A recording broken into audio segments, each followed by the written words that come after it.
Tirar un poco antes porque estaba muy cansado. O sea, que supongo que os ha pasado a todos. Bueno, esta es la línea 2, ¿no? La del método. La del procedimiento que se sigue en las ciencias para hallar la verdad y, en nuestro caso, enseñarla.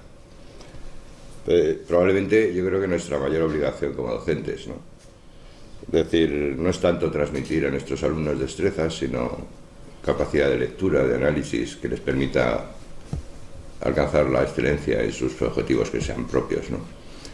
Y las comunicaciones que están seleccionadas fundamentalmente inciden en los procesos de enseñanza-aprendizaje. Escucharemos en primer lugar, os presento a los tres y luego abrimos un turno al final de la sesión. La primera ponencia es la de Santiago Llorens, de la Universidad de Sevilla, la necesidad del dibujo para la documentación y la enseñanza de la construcción, el inicio de la tratadística arquitectónica en España. Es efectivamente como a través de la expresión gráfica o como a través de esa tratadística el dibujo acaba siendo entendido evidentemente como un vehículo de transmisión de conocimiento, ¿no? En este caso aplicado a la construcción, en cada caso aplicado a lo que fuera. La segunda comunicación de Alexander Martín Garín, Íñigo León Cascante, María Senderos Laca, José Javier Pérez Martínez. Ha venido Alexander a presentarnos la de la Universidad del País Vasco.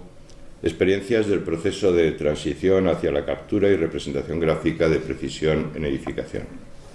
Un ejercicio práctico, pero con un enfoque muy didáctico, ¿no? Y muy joven, y yo creo que nos va a gustar, seguro. Y la tercera ponencia es Inteligencia Artificial para la docencia gráfica arquitectónica, de Pablo Juan Gutiérrez, Sergio García Domenech, Ramón Maestre López Salazar, de la Universidad de Alicante. Estará con nosotros Pablo Juan Gutiérrez. Y bueno, pues efectivamente la inteligencia artificial está ahí, está a nuestra disposición y tenemos la obligación de convertirla en un instrumento para la docencia, ¿no? Que es lo que realmente demuestra o intenta demostrar Pablo Juan. Pues os dejo ya con Santiago Llorens y adelante, Santiago. Gracias por venir a todos. Muchas gracias. Muy bien, ¿no? Buenos días, gracias por venir a esta hora de la mañana a darme calor, esta hora tan complicada, pero bueno, creo que podemos pasarlo bien durante un momento, viendo un poco esta investigación que he preparado acá, que es una cosa que inicié hace más de 30 años como con mi tesis doctoral y que quedaron flecos a modo de anexos que he ido desarrollando en los congresos durante todos estos años.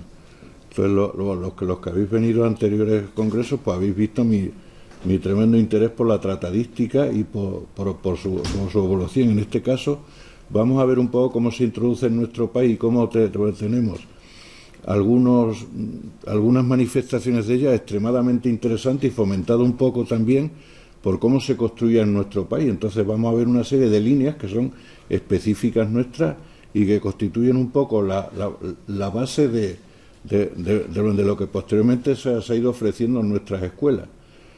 Os anuncio también que esta investigación se corta en los inicios de la aparición del academicismo en España a mediados del siglo XVIII, cuando los Borbones traen las corrientes francesas a nuestro país. Esa es una línea que requiere mucho más desarrollo porque es anterior al inicio de las primeras escuelas de arquitectura, que eso ya es de finales del siglo XIX. Yo he planteado dos preguntas para esta investigación, que es la que voy a intentar desarrollar en esta comunicación. La primera es necesario el dibujo para construir? ¿Se ha construido siempre en base a dibujo o cuándo surge la necesidad de que existan dibujos para ello? Y hay otra pregunta que tiene mucho interés y que es un poco lo que explica nuestro trabajo casi. ¿Se puede enseñar a construir sin dibujar? ¿Puede hacerse o no?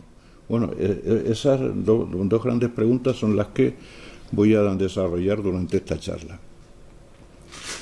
Verdaderamente no se ha dibujado para construir siempre, o sea, ni tan siquiera para documentar de un modo exhaustivo la construcción. Sí se sabe que en época de los sumerios se realizaban tablillas en barro. Los romanos graban en mármol la forma Urbis Romae, pero verdaderamente los dibujos como tales aparecen mucho más adelante, y casi siempre pues se ha construido con una traza sobre el terreno, y en algunos casos cuando el elemento era excesivamente complejo, como sucedió en las catedrales, se conservan algunos dibujos.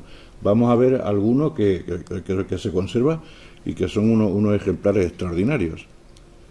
Este es el primer plano que se conserva. Es un plano de la abadía de Sengales de 825, y se conserva precisamente en esta abadía que está entre Suiza y Austria.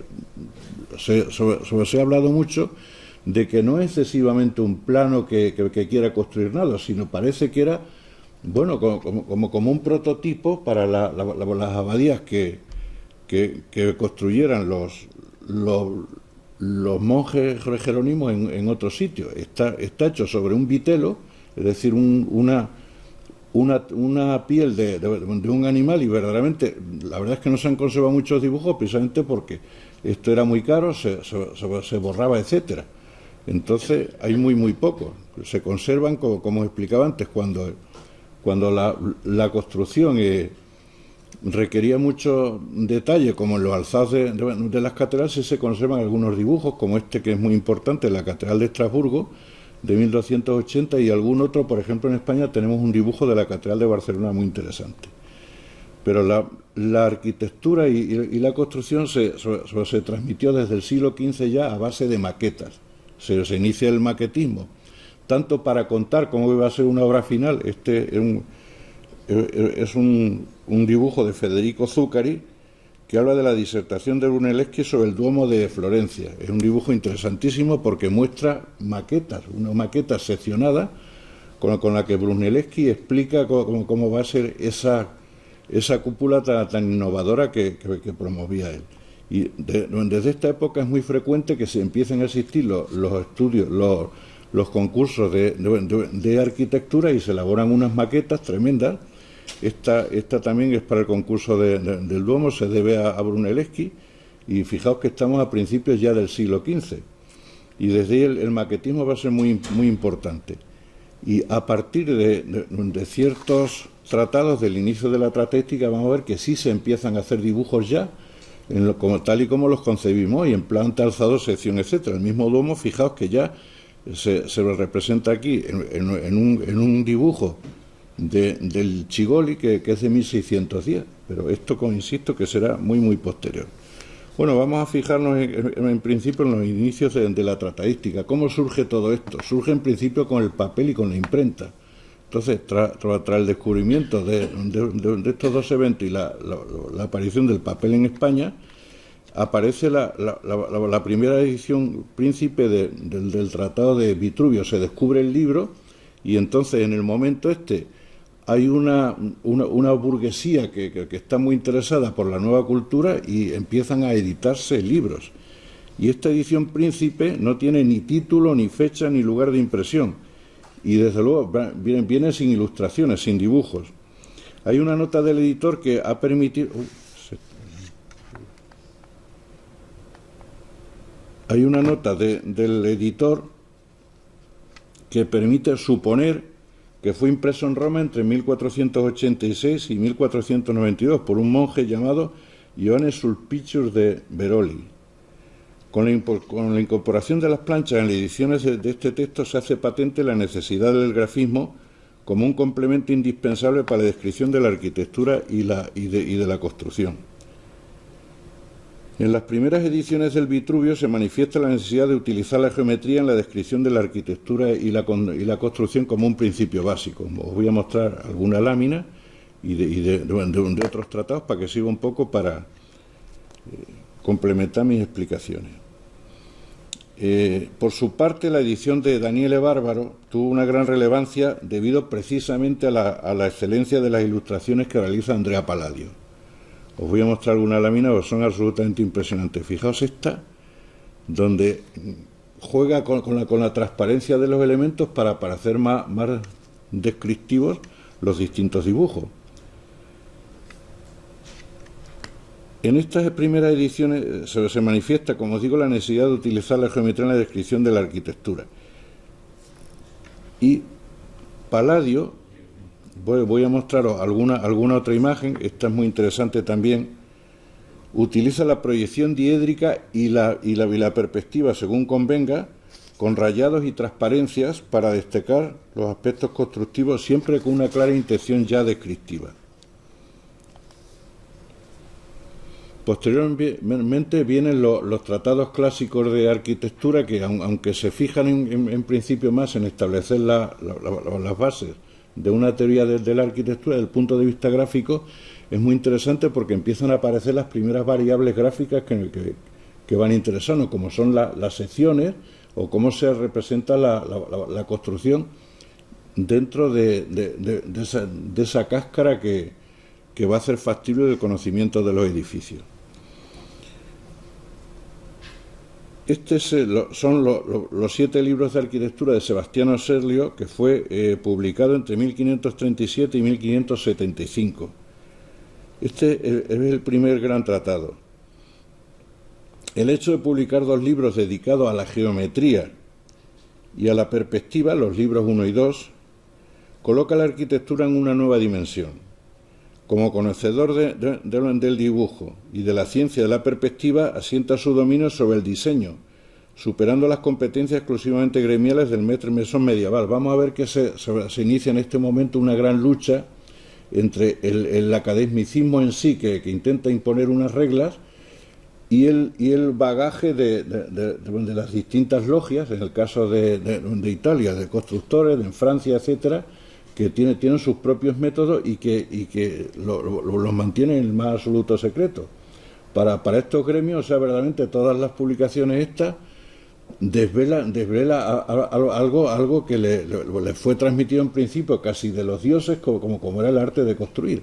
Entonces vamos a ver las dificultades que van a tener todos estos tratados para hacerse un hueco en la sociedad, sobre todo en la parte de la construcción, no entre los eruditos que verdaderamente empiezan a coleccionar tratados y se hacen muchísimas ediciones de los distintos libros que estamos viendo aquí. Las ilustraciones de Serlio establecen un patrón en torno a la codificación de la arquitectura, y Serlio es el primero que describe los órdenes clásicos, los mide y los sitúa en un libro. Esto, desde luego, va a crear absolutamente una tendencia tremendamente importante en el mundo de la arquitectura. Por último, tenemos que dar mucha importancia, porque tuvo mucho del punto de vista gráfico, a los 4 libros de arquitectura que se editan en 1570 en Venecia por Andrea Palladio.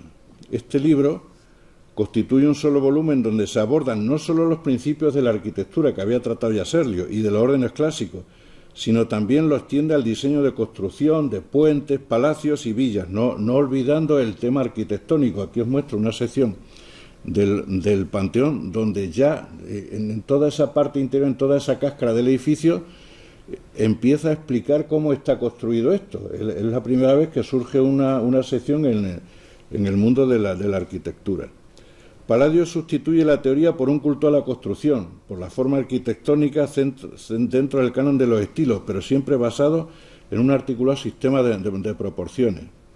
Fijaos que esta es una lámina muy importante sobre Villarotonda, donde empieza a acotar proporcionalmente en un principio, y aparecen mezcladas, alzados y secciones, como podéis ver ahí, verdaderamente controlando extraordinariamente bien las distintas variables gráficas. Perdón, voy a terminar aquí esto. Este tratado tuvo un enorme éxito y se debe en gran parte a la excelencia de las ilustraciones, que eran modelo de precisión y orden. La obra fue reeditada muchísimas veces y su traducción al inglés en 1715 fue la precursora del palladianismo en Inglaterra y posteriormente en Estados Unidos. Creo absolutamente un estilo desde este tratado. Bueno, vamos a entrar más de cerca en el campo de la construcción. En Francia empiezan a editarse, fue importantísimo, una serie de tratados de estereotomía. Este fue el primero, l'Architecture des Bouts, la arquitectura de las bóvedas. se debe a François d'Arens y se edita en 1643. Esto permite la geometrización de los procesos constructivos para determinar con exactitud sobre el papel el futuro estado y forma de elementos constructivos tratados aquí como sólidos inmateriales. Esta geometrización fue importantísima. También hubo un hallazgo que fue muy importante, y es el descubrimiento de la calcografía, que permitió superar los problemas de la talla en madera de la xilografía que se hacían en tratados anteriores. Y aparecen nuevas variables. Esto que quiero hacer algún día un artículo precisamente sobre la línea de puntos, que fue importantísimo. Sin la calcografía no se podía hacer. Veréis luego en tratados españoles que se intenta hacer una relación fática entre las proyecciones con líneas de punta, y en xilografía prácticamente es imposible. Necesitaba una extraordinaria madera, que se quejaban aquí en España de que no teníamos maderas tan buenas para hacer xilografía. Y se nos nota mucho en las distintas láminas todo el problema que estos procedimientos dieron lugar. La lámina es el siguiente tratado. Hubo 3 grandes tratados de exterminio en Francia. Este es el tratado del corte de piedra. Lo publicó Jean-Baptiste Laguerre en 1728. Y ella aplica los principios de la geometría cartesiana a la estereotomía. Y creó un modo de hacer, un modo de construir incluso en Francia, que se llamó la manière universal. Desde entonces los canteros franceses ya sí, en Francia son más permisivos casi, y se adaptan a todos estos libros para su realización. En España vamos a ver luego que no fue así. Los gremios en España tienen una fuerza impresionante y se oponen continuamente a la existencia de tratados ni nada parecido. Hay un tercer tratado muy importante, mejor posiblemente que los anteriores, que es la teoría y práctica del corte de piedra y de madera. Lo publica entre 1773 y 1779 Amadé François Fressier. El Fressier fue un libro que se distribuyó por toda Europa, y vamos a ver también que en la Academia Española, en la Academia de Bellas Artes de San Fernando, se intenta traer copias del libro para la formación de los futuros arquitectos. Fressier introduce algo muy importante que es de su tiempo, no está en francés, pero es el tema de la perspectiva. Veis que siempre, en el caso del trazado complejo de esta escalera de caracol, se coloca al propio tiempo un alzado una sección con perspectivas fugadas, que vamos a ver que eso también tiene mucha influencia en otro tipo de tratadística, incluida la española. Bien, vamos a pasar a nuestro país ya. Esto es como una introducción para que veamos de por dónde viene toda esta influencia, el hilo de todo este modo de dibujar. España, que es vecina de Francia y en algún momento aliada de Inglaterra, desarrolló su propia cultura, más pendiente de las corrientes renacentistas provenientes de Italia, con la que nos unían estrechos lazos, que de los vientos reformistas que provenían del otro lado de los Pirineos. Esto ha sido una constante en la tratadística nuestra, aunque sí es verdad que muchos canteros de Francia vienen a trabajar en las catedrales españolas y terminan haciendo también edificación civil, pero es cierto que el modo de trabajar no se adapta aquí. Hay como unas corrientes muy estrictas en nuestro país de cómo de hacerse todo esto, y que están inmersas en el ocultismo que ha presidido siempre el trabajo de las logias en nuestro país. Hemos de destacar que la producción arquitectónica en España siempre ha tenido un marcado carácter regionalista, regido por unas ordenanzas proteccionistas que son elaboradas en el seno de las asociaciones gremiales para eludir la competencia exterior.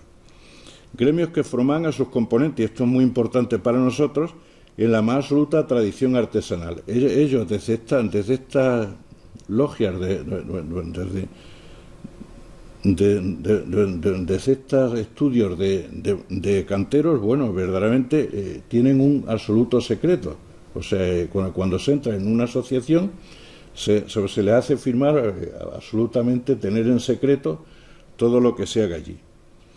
Y en nuestro país no será hasta el advenimiento de los Borbones y la creación de la Academia de San Fernando en 1757 cuando se reconozcan los valores científicos que deben afrontar la nueva arquitectura.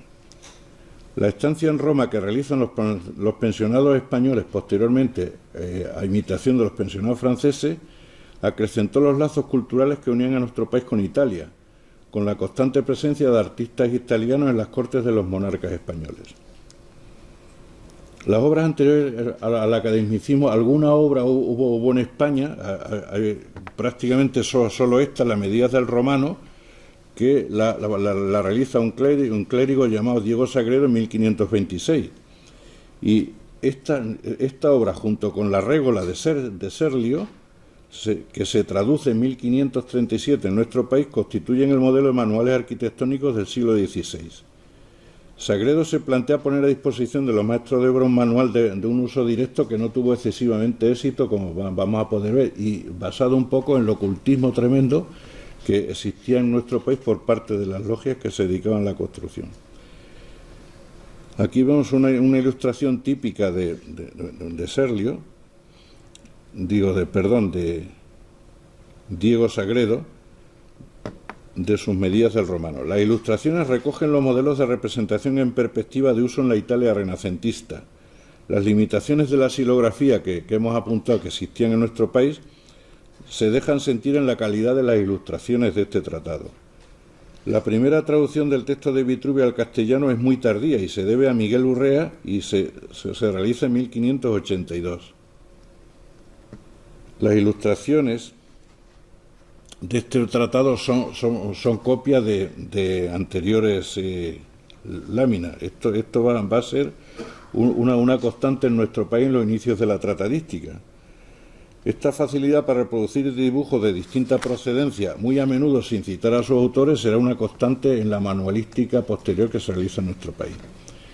Los primeros manuscritos, esto es importantísimo en la producción gráfica de nuestro país, porque es prácticamente única. Como os decía, hay un ocultismo a 5 minutos en todas estas logias y verdaderamente, bueno, voy a pasar, estos son los primeros tratados. Vamos a entrar en los más importantes, que es este.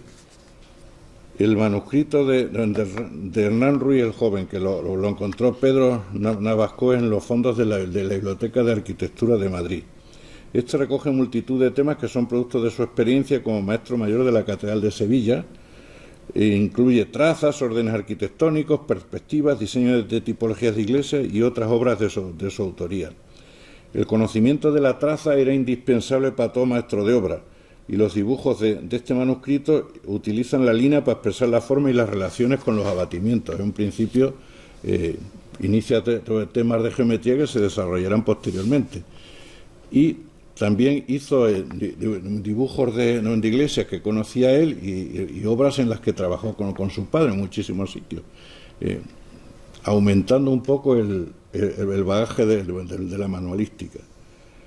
Desde mediados del siglo XVI y hasta mediados del XVII circulan por nuestro país una serie de libros que eran copias de manuscritos de obras realizadas por otros maestros de obra y que versaban exclusivamente sobre trazados de bóvedas y escaleras, que más tarde dio lugar a la estereotomía. El corte de piedra adquirió en nuestro país una relevancia equiparable a la que tuvo en Francia, donde sí que editaron gran número de tratados de esta materia. En España se empiezan a hacer solo manuales para uso directo de los propios gremios. Y aunque fueron muchos los canteros franceses, como expliqué antes, que trabajaron en España durante el periodo de la construcción de las grandes catedrales, esto no se tradujo en una dependencia de nuestro país en las técnicas explicadas en Francia. Uno de los libros más interesantes es este libro, el libro de traza y corte de piedras de Alonso de Vandelvira, editado entre que se realizó entre 1575 y 1590. Estos manuscritos se hacían copiar de ellos, pero no ediciones impresas, sino sencillamente se copiaban todos estos dibujos. Bueno, voy a dejar esta para explicar. Al lado de los trazados geométricos precisos para la descripción empiezan a aparecer detalles de uniones de los nudos. Este va a ser un punto muy importante. Este recurso será de gran utilidad para definir los ensambles de las estructuras de madera y posteriormente de los elementos metálicos. Hay otro tratado muy interesante que es de otro monje, de Fray Lorenzo de San Nicolás, de 1663, llamado Arte y uso de la arquitectura, que este se dirigía más a los aprendices que a los maestros de obra en sí. Otro tratado muy interesante, que creo que tuvo mucho, bueno, una gran profusión, fue el breve tratado de todo género de bóvedas de Juan de Torija, que esencialmente se realiza para poder calcular los presupuestos de las distintas bóvedas. Con los abatimientos ya obtenía, digamos, dimensiones reales y poder superficiar las distintas bóvedas. Y por último, podemos constatar que a partir del siglo XVIII las referencias al arte de la montea se suelen incluir como capítulo aparte de los tratados de matemáticas. Tal fue el caso del compendio matemático, que lo realiza un presbítero, Tomás Vicente Tosca, y que se edita en 1712. Y dedica un tomo quinto a la arquitectura civil, montea y cantería, de la cual pertenece esta lámina. Estos tratados se dedican a especular con la teoría, dejando al lado el interés por las soluciones constructivas. No se molestan normalmente en elaborar gráficos propios, sino que se dedican, como he explicado antes, a reproducir ejemplos de los tratados franceses sin tan siquiera citarlos. Hay una característica que es específicamente española y es muy interesante porque va a crear un nuevo estilo, el plateresco. Y os indico que además de las obras que versaban sobre los órdenes clásicos, los manuscritos y los libros del arte de la montea y las soluciones de armazones de madera, hubo en nuestro país una tratadística que abordaba problemas constructivos y estilísticos de raíz hispana, en la que se vuelcan las experiencias de plateros y tallistas en el campo de la imaginería y que pretenden difundir la arquitectura clásico-plateresca propia del Renacimiento español y no tuvieron paralelo en obras de esta época que se producen en toda Europa. Es un movimiento realmente propio de nuestro país. Este es un libro que es la varia conmesuración para la escultura y la arquitectura de Juan de Arfe y Villafañe, que lo publica en 1585 en Sevilla. Y en esta obra aplica sus conocimientos adquiridos en el gremio de los plateros, donde empieza a desarrollar una imaginería clásica con sus columnas y con los órdenes arquitectónicos incorporados. Sus ilustraciones, que tienen una intención descriptiva, adolecen de los problemas técnicos que hemos visto en las otras silografías. También es una silografía. En sus láminas, Juan de Arfe pretende adaptar los órdenes clásicos a la ornamentación religiosa. Otro tratado muy interesante que tuvo muchísima difusión es el que realizó Diego López de Arena, con el título Breve compendio de la arquitectura de lo blanco y el tratado de Alarinfe, de 1663. Y pretende difundir la técnica de la construcción en madera de cúpulas encamonadas que practican los moriscos en España y que estuvieron sometidos durante siglos a más estrictos secretos. Fue un libro muy seguido, precisamente muchos de ellos lo que ponen al descubierto es cómo se había construido durante muchísimo tiempo, pero ya en las láminas se explica para todo el mundo verdaderamente cómo ha de construirse. Fijaos que pone el foco en la geometría, con gran precisión el trazado y la jerarquía de las líneas. Intenta incorporar un compás como elemento de medición para poder establecer una escala proporcional, importante para saber la relación entre unas dimensiones y otras. No obstante, las dificultades del grabador dificultan la comprensión de los gráficos. Aquí intenta realizar la línea de puntos, como veis ahí. No me acuerdo cómo se llama este. Vale. Ahora, ¿veis? Es prácticamente muy difícil en la madera coger una veta e ir cortando todos esos trocitos, pues son maderas muy vastas que dan lugar a unas líneas extraordinariamente gordas. Vamos a ver que esto se superará con las nuevas técnicas de reproducción, pero hay que esperar unos años todavía. Existen una serie de publicaciones durante el periodo académico. Vamos a cortar la investigación aquí. Voy a enunciar un poco por dónde seguiría todo, porque después van a seguir las escuelas de arquitectura que se nutren un poco de estos últimos tratados. Os explico aquí. El advenimiento de los Borbones a España en el siglo XVIII tuvo como consecuencia la implantación en nuestro país de los modelos de pensamiento franceses, que se materializan en la fundación de instituciones similares a las de nuestro país vecino. La idea de crear en España una academia al estilo de la Academia de Beaux-Arts se gesta en el reinado de Felipe V, pero tiene que esperar todavía muchos años, hasta 1751, con Fernando VI, para que se establezca la Real Academia de Bellas Artes de San Fernando en Madrid. En 1758, reinando ya Carlos III, se manda a los pensionados a Roma y Nápoles, introduciendo un periodo de clasicismo en nuestro país. El interés por tutorar la enseñanza de las artes se extiende a la arquitectura, donde va a confrontar, esto es muy importante en nuestro país, con la actividad de las asociaciones gremiales que van a oponerse a la academia siempre. Vamos a ver que por otros temas también. En 1786 se crea la Comisión de Arquitectura desde la academia, de modo que cualquier obra con cargo a fondos públicos sea sometida a su consideración por esta comisión. Y además los nombramientos de los arquitectos, que antes habían sido competencias de los cabildos catedralicios, de los prelados, de los ayuntamientos, de los gremios locales, pasan a ser competencia directa de la academia por decreto gubernativo. Supuso la guerra auténtica con los gremios.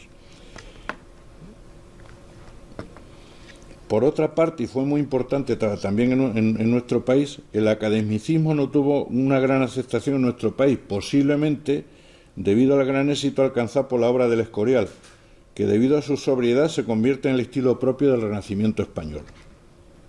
Se elaboran una serie de manuales, los gremios siguen haciendo sus manuales, empiezan a editarse ya, visteis que eran manuscritos en un principio, que se iban pasando de uno a otro y se iban copiando a mano. Aquí ya con la imprenta, por fin empiezan a editarse manuales de construcción, pero estamos hablando ya del siglo XVIII. A lo largo de este siglo, paralelamente a esta corriente academicista, los gremios siguen la guerra por su cuenta y publican manuales para el uso de constructores que servirán de enlace en la tradición artesanal y la aplicación de la matemática y la geometría a la arquitectura. Se empiezan a dar, como veis con el Tratado de Bóvedas de Torija, se empieza a explicar cómo se pueden hacer abatimientos para tener la superficie exacta y poder presupuestar mejor. Y la geometría sirve para definir con exactitud la longitud, corte de las piezas y cómo son los ensambles. Uno de los tratados más utilizados en esta época se debe a Juan García de Berruguilla, que publica en 1747 un manual sobre dibujo que le llama Verdaderas prácticas de la resolución de la geometría. Su autor persigue simplificar los conceptos matemáticos para llegar a los oficiales y constructores sin conocimientos de geometría. Sus planchas reflejan las limitaciones del autor en el arte del trazado y el editor, al elegir la silografía como técnica de estampación, era más barato aún, aunque existía la calcografía, pero para estos manuales se sigue con la silografía y el efecto ese, que son dibujos muy imprecisos por los tremendos problemas que tienen para la estampación. Estos gráficos aparecen desordenados, como se ve aquí, muy distintos de los tratados que hemos visto antes. Las líneas carecen de jerarquía y las barras se abaten al final de los cortes, causando un falso efecto perspectivo. Se va mejorando con el tiempo. Hay un tratado posterior, que es este manual de arquitectura de Giovanni Branca, que fue un libro que se utilizó en Italia muchísimo durante los siglos XVII y XVIII y que trajeron a España y tuvo muchísimo éxito. Esta edición es más cuidadosa que la de otros manuales. La disposición de los dibujos en la plancha es correcta, la línea parece jerarquizada y las secciones de las barras, como veis ahí, se expresan ya en perspectiva, no ese falso abatimiento que hacían antes que provocaba una lectura muy compleja. No parece interesar la medida o escala de los elementos, por lo que su condición parece ser más tipológica que específicamente constructiva. La academia intenta hacer una serie de tratados para uso de los alumnos y se desencadena una auténtica guerra dentro de la propia académica. Por un lado, pretenden editar un prontuario con las obras de Vitubio y Viñola, con la régola de los órdenes, y por otro lado se encargó una edición de un curso de arquitectura, un curso de arquitectura parecido a los franceses, pero se le encargó a José Carlos Castañeda, que era un arquitecto de la propia académica, de la academia de dentro, y a dos grandísimos arquitectos, que fueron Ventura Rodríguez y Diego de Villanova. ¿Y qué sucedió? Que muere Castañeda y se quedan los otros dos y fue imposible hacer nada. Entonces, ya aburridos de que entre ellos existía una guerra directa sobre qué edificios representar o no, cuáles hacerle caso y cuáles no, se encarga un matemático en los elementos de matemática de Bailes, Benito Bailes, 1783. Bailes recopila textos y láminas de Palladio, de Blondel, de Pate, milicia, fresía, etcétera, y actuara como un divulgador. Y ni corto ni perezoso coloca las láminas tal cual en el tratado, sin explicar desde dónde vienen. Ya lo hemos visto luego de dónde venían. Pero las planchas por lo menos gozan de una gran calidad. Esto sí es verdad que esta obra se hizo ya con calcografía, con grabado en cobre, y verdaderamente eran muy exactas y los dibujos eran extraordinarios, como podéis ver algunos de ellos. Reproduce muchas láminas del Tratado de Rondelet. Por suerte, el Tratado de Rondelet es de lo mejor que se ha hecho nunca en el dibujo de construcción. Y aquí vemos una de mis láminas preferidas, la cúpula del Val de Gras, de Saint-Geneviève, donde fijaos que hace secciones de la cúpula y lo desarrolla todo como en espiral, ¿no? Entonces se va viendo cómo el dibujo va ocupando todos estos espacios que la cúpula va dejando, se detalla por distintos planos, se hacen secciones, y la suerte aquí es que trajo las láminas de un gran tratado con la que se enseñó a los futuros arquitectos en nuestro país. Y por último, que ya me estoy pasando con el tiempo, dos cosas que le digo a mi alumno siempre cuando acabo una lección. Dos cosas a recordar. En el caso mío, resaltar que la falta del éxito de las publicaciones académicas, tanto francesas como españolas, se debe a la oposición de los gremios de constructores a la regulación de los estudios de arquitectura, así como la imposición de las ilustraciones de las titulaciones por medio de la Academia de Bellas Artes. Y otro tema que me parece muy interesante es el hecho de que en España se había impuesto la arquitectura herreriana como modelo en detrimento del clasicismo francés. Y otro que me gusta más y que es más importante para nosotros, que a cada alumno de los gremios se le exigía hacer un manual propio de aquellas obras que le iban interesando o de los maestros con los que trabajaba, y copiaba de otros, pero absolutamente al final tenían que entregar un manuscrito para ser maestro de obra. Bien, muchas gracias por vuestra paciencia.